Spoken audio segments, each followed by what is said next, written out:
À la fin de la vidéo, je vous donnerai deux exemples de paradoxes. Le paradoxe d'Auguste de Morgan, qui va prouver, mais faussement, que 2 est égal à 1. Et je vous propose aussi la réponse amusante de Bertrand Russell à une personne, un étudiant certainement, qui lui demandait « Monsieur Russell, vous dites que d'une proposition fausse, on peut déduire n'importe quoi. Est-ce que de la phrase 2 plus 2 égale 5, qui est fausse, est-ce que vous pouvez en déduire que vous êtes le pape, par exemple ?» Et vous allez voir le raisonnement extraordinaire de Russell.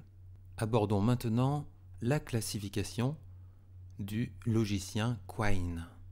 Et je vous propose même à la fin un petit exercice pour savoir si vous avez bien compris cette leçon. Voilà donc maintenant la classification très ingénieuse développée par un grand philosophe et logicien américain qui s'appelle Willard Van Orman Quine, et il va distinguer 3 sortes de paradoxes. Il va partir des paradoxes eux-mêmes et chercher à déterminer leur fonction. Du point de vue fonctionnel, un paradoxe se présente comme un moyen d'affirmer une opinion ou alors de la réfuter. Un paradoxe peut ainsi affirmer une vérité paradoxale, mais il peut aussi réfuter un lieu commun, une opinion commune, qui est partagée par la plupart des gens, mais qui s'avère fausse. Alors, pour l'instant, on commence avec 2 catégories.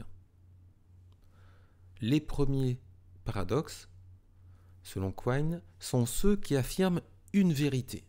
Quine les appelle les paradoxes véridiques. En phase 2, il y a les paradoxes qui réfutent une opinion, et il les appelle les paradoxes falsidiques. Ça provient d'un terme latin, falsifié, et donc ils vont réfuter quelque chose, une opinion, car elle est fausse. On va commencer par détailler ces 2 catégories, et après, on pourra mieux comprendre la troisième.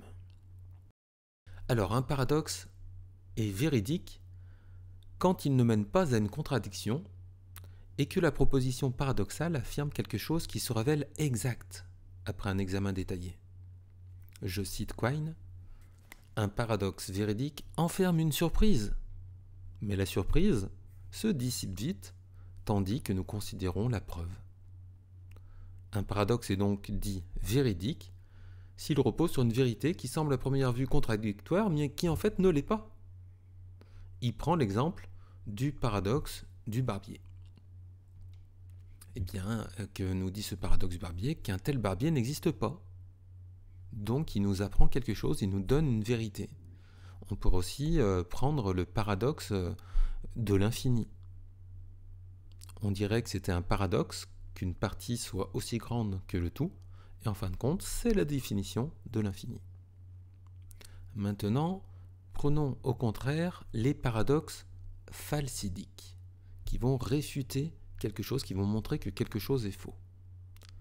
Quine dit, ce sont les paradoxes dont la proposition non seulement semble d'abord absurde, mais encore se trouve être fausse, la prétendue preuve étant en fait fallacieuse.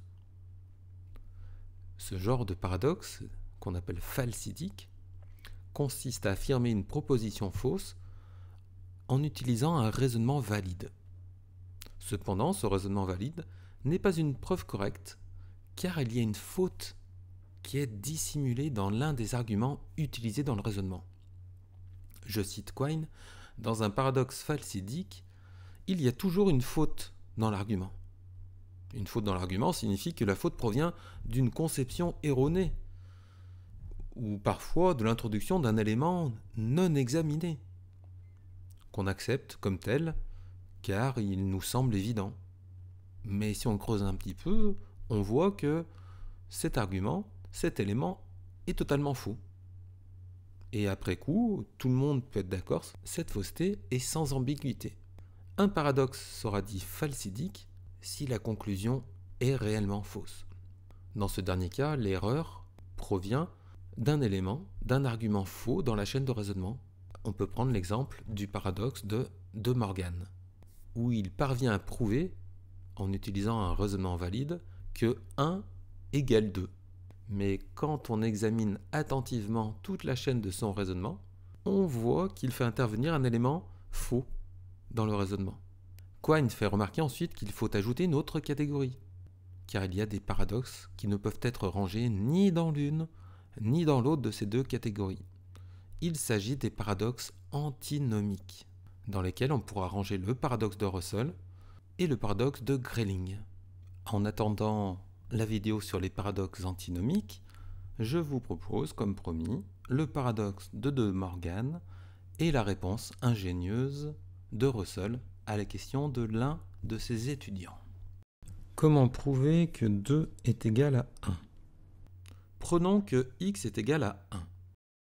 Si x est égal à 1, alors x2 est égal à 1. Donc, x2 est égal à x. Si on soustrait des deux côtés, x au carré moins 1 sera égal à x moins 1. Si nous divisons maintenant des deux côtés par x moins 1, alors il faut d'abord factoriser, donc c'est x plus 1 facteur de x moins 1 divisé par x moins 1 est égal à x moins 1 sur x moins 1, c'est égal à 1. Ici, nous voyons qu'il y a un facteur sur le dénominateur et le numérateur qui sont communs. Donc, il nous reste x plus 1 est égal à 1. Vous rappelez que x est égal à 1, donc 1 plus 1 est égal à 1. C'est bien ce qu'on voulait chercher, 2 est égal à 1. Alors ça, c'est un paradoxe phalsidique, puisqu'il affirme quelque chose qui est faux. Et il y a en fait dans le raisonnement quelque chose qui a été faux, c'est quand on a divisé par x moins 1. Alors pourquoi on n'a pas le droit de diviser par x moins 1 ? Parce que dans notre cas, x est égal à 1. Donc x moins 1 est égal à 0. Et on ne peut pas diviser par 0. Et oui, et ça rejoint le principe logique selon lequel, du faux, on peut déduire n'importe quoi. À ce sujet, je vais vous raconter une anecdote qui a été rapportée par Bertrand Russell à quelqu'un qui lui avait demandé un jour « Oui, vous dites qu'en logique, une proposition fausse implique n'importe quelle proposition. Alors, est-ce que vous pourriez, à partir de l'énoncé 2 plus 2 égale 5, prouver que vous êtes le pape ?» Bertrand Russell a répondu oui, et il a donné la preuve suivante. Supposons que 2 plus 2 égale 5. Nous savons aussi que 2 plus 2 est égal à 4, d'où il résulte que 5 est égal à 4. En soustrayant 3 des deux côtés de l'équation, il s'ensuit que 2 est égal à 1. Maintenant, le pape et moi sommes 2. Puisque 2 égale 1, alors le pape et moi ne faisons qu'un. Par conséquent, je suis le pape. J'espère que cette vidéo vous a plu. Alors s'il vous plaît, abonnez-vous, likez et partagez cette vidéo.